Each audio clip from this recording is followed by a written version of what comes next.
Bom dia, boa tarde e boa noite. Como vocês estão, pessoal? Espero que estejam muito bem. Sejam muito bem-vindos ao Manual da Biologia e eu, seu apresentador, Elias, irei falar um pouco sobre lipídios. Os seres vivos são constituídos de substâncias orgânicas e inorgânicas. Essas são a água e os sais minerais, carboidratos, lipídios e ácidos nucleicos. A bioquímica é a parte da biologia responsável pelo estudo dessas substâncias e das transformações químicas que ocorrem no organismo dos seres vivos. A água é a substância mais abundante e está intimamente relacionada à manutenção da vida em nosso planeta, tanto dentro quanto fora dos organismos. Os lipídios também têm importância para os seres vivos.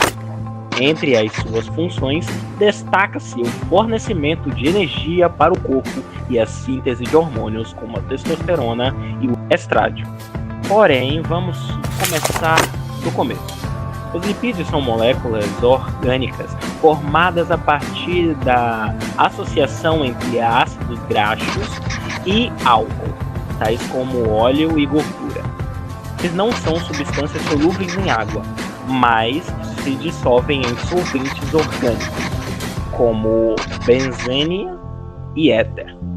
Apresentam coloração esbranquiçada ou levemente amarelada, depende do ácido gráfico que o formou ou do álcool. Boa tarde, me chamo Pedro César e hoje eu vou apresentar sobre os lipídios, né, as características dos lipídios. Bom, os lipídios eles são substâncias insolúveis em água, insolúveis em solventes orgânicos, com a sua natureza sendo hidrofóbica. Eles geralmente são encontrados em óleos insaturados e gorduras saturadas, que por sua vez estão presentes nos animais e nos vegetais, né? No geral, todos os seres vivos eles sintetizam lipídios. Porém, as plantas, diferentemente dos lipídios alimentares, elas produzem suas próprias vitaminas lipossolúveis e ácidos graxos essenciais. Já os lipídios alimentares, né, eles são geralmente compostos por um material que é o glicerol, né, e 3 cadeias carbônicas longas de ácido hidráulico. Opa, meu nome é Kaique e eu vou falar dos principais tipos de lipídios. Entre eles, os mais destacados são os fosfolipídios, os glicerídeos, os esteroides e os cerídeos. Os fosfolipídios são os principais componentes das membranas das células. Além de moléculas antipáticas, elas também possuem uma região polar, tendo afinidade com água, e outra região apolar que repele água. Já os glicerídeos podem ser sólidos ou líquidos, e esses daí que são classificados como gorduras e óleos. Eles são praticamente ácidos graxos e podem ter de 1 a 3 ácidos graxos unidos a uma molécula de glicerol. Já os esteroides estão distribuídos amplamente nos organismos dos seres vivos, constituindo por hormônios sexuais, vitamina D e esteróis, que no caso é o colesterol. E por fim temos os cerídeos, que estão presentes nas superfícies das folhas de plantas, no corpo de alguns insetos, nas ceras de abelha e até mesmo dentro dos ouvidos dos seres humanos. Esses tipos de lipídios são altamente insolúveis e evitam a perda de água por transpiração. São constituídos por uma molécula de álcool e um ou mais ácidos graxos. Oi, eu sou Yasmin e agora eu vou falar sobre lipídios na alimentação. Os lipídios são uma parte essencial do nosso corpo e que serve tanto para a construção de alguns elementos das nossas células e do nosso corpo, como também para o transporte de hormônios e proteínas feitas pelo LDL e pelo HDL. Nós, seres humanos, precisamos ingerir alimentos ricos em lipídios. Os alimentos de origem animal, fontes de lipídios, são carnes vermelhas, peixes, ovos, leite e manteiga, como por exemplo, e tem alguns elementos de origem vegetal, que são fontes de lipídio, como coco, abacate, oleaginosas, como castanhas, nozes, almendas e gergelim, e azeite de oliva.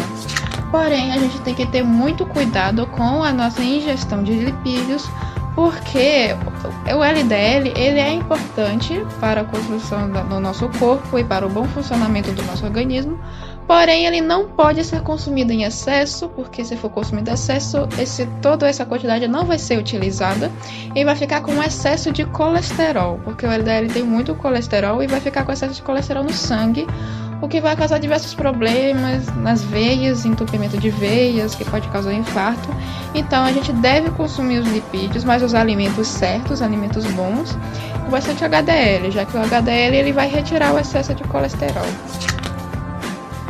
E aí pessoal, aqui Elias novamente irei falar sobre a meningite. Meningite contempla 4 tipos específicos: bactéria, viral, fúngica e causadas por parasitas.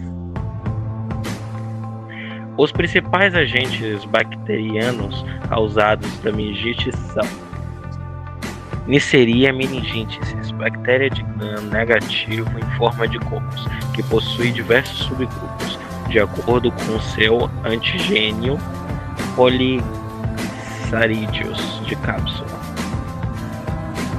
Também temos Streptococcus pneumoniae, bactéria de Gram positivo com características mórficas esféricas, cocos, apresentadas em formas de bastonetes e espécie aeróbica.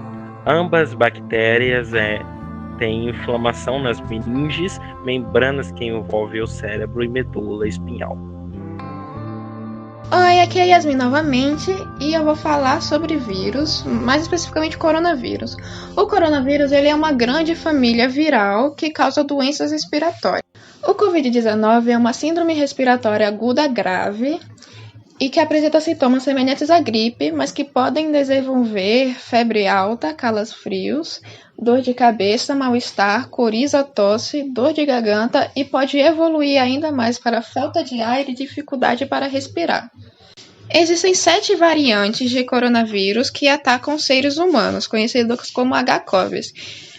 Eles são o HCOV-229E, o HCOV-OC43, o HCOV-NL63, o HCOV-HKU1, o SARS-CoV, o MERS-CoV e o que causou a pandemia do Covid-19, SARS-CoV-2.